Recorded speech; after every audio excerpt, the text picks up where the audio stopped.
The U.S. Army has used local television stations in the U.S. as training posts for some of its psychological operations personnel, according to Yahoo News blog The Upshot.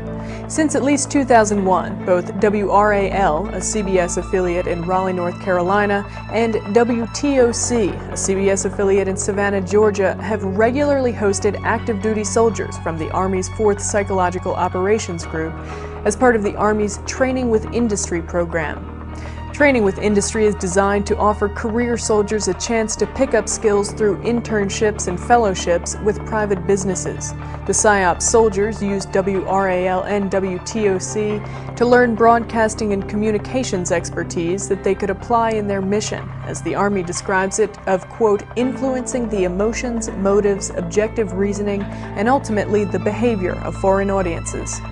WRAL and WTOC were on a list of participants in the Army's Training with Industry program provided to The Upshot in response to a Freedom of Information Act request, and a spokeswoman with the Army's Human Resources Command confirmed that PSYOP soldiers worked at the stations.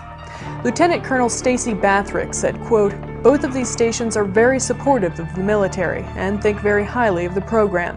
Bathrick said the soldiers were never involved in news gathering. The relationship between PSYOPs, Training with Industry, and television news operations has stirred controversy in the past.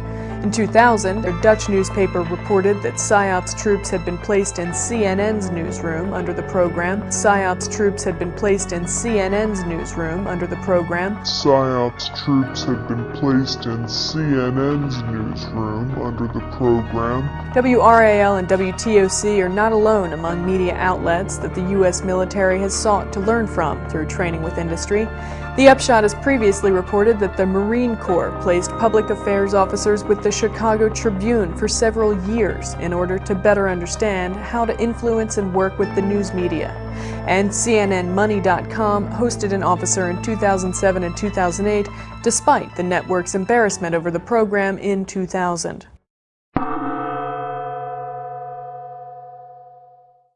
Yes, we can! It's a chorus that cannot be ignored, a chorus that cannot be deterred.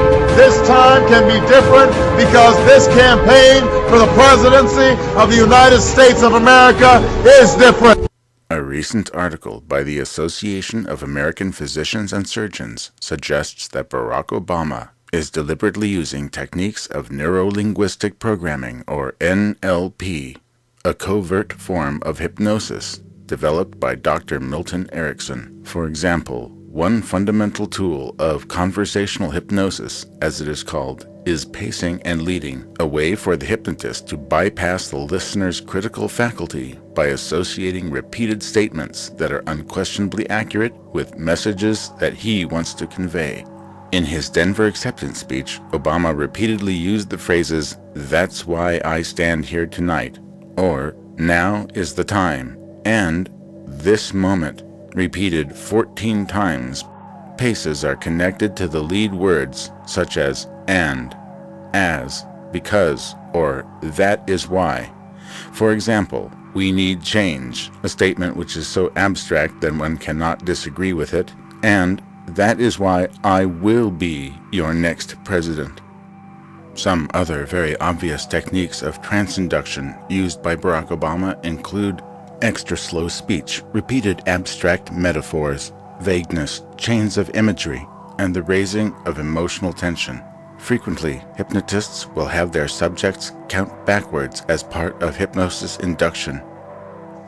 Obama uses the same technique in his speeches.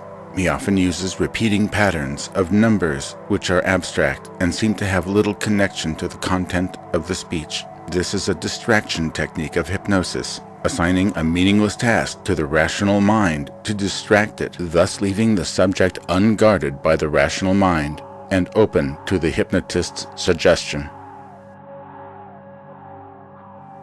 Obama said in one speech, quote, "A light will shine down from somewhere. It will shine upon you. You will experience an epiphany, and you will say to yourself, quote, I have to vote for Barack," end quote. Note that he is not presenting people with a choice. You will have to vote for Barack. It is not a logical choice, but rather one directed by subconscious force. Why would a politician make such a statement?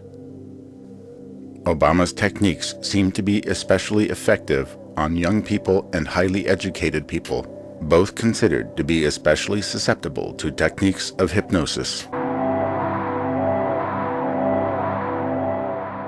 American democracy is supposed to be of the people, by the people, and for the people, as stated by Abraham Lincoln. As such, democracy depends utterly on rational thought by the people. If this rational thought is pushed out of the way, democracy will slip into anarchy, and anarchy sets the stage for tyranny.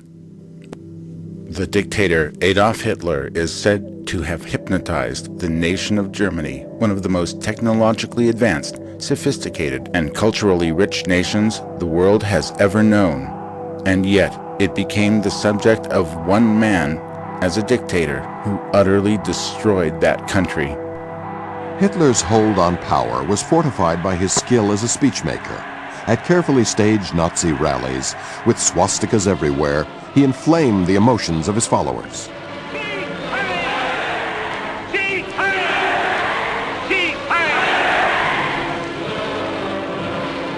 We know that Barack Obama was guided, mentored, and funded by people whose overt objective was the overthrow and destruction of the United States of America. It is a grave mistake, a fatal mistake, to repeat history this way, and to allow one man to encourage any of us to set aside our rational thought in the determination of the course of our own nation. The Germany of the 20s and 30s was in social and economic despair and looked for a leader who would free them from the Great Depression. The man with a promise of hope was Adolf Hitler, who claimed he was ordained of God to usher in 1,000 years of peace and prosperity. His hypnotic powers manipulated an entire nation to surrender its collective mind to him. The use of such techniques in politics is unethical to begin with, and further, their use to circumvent issues of suitability to the office of president, such as experience, having a true comprehension of the issues suitable to the American people, and qualifications to hold the office, is criminal.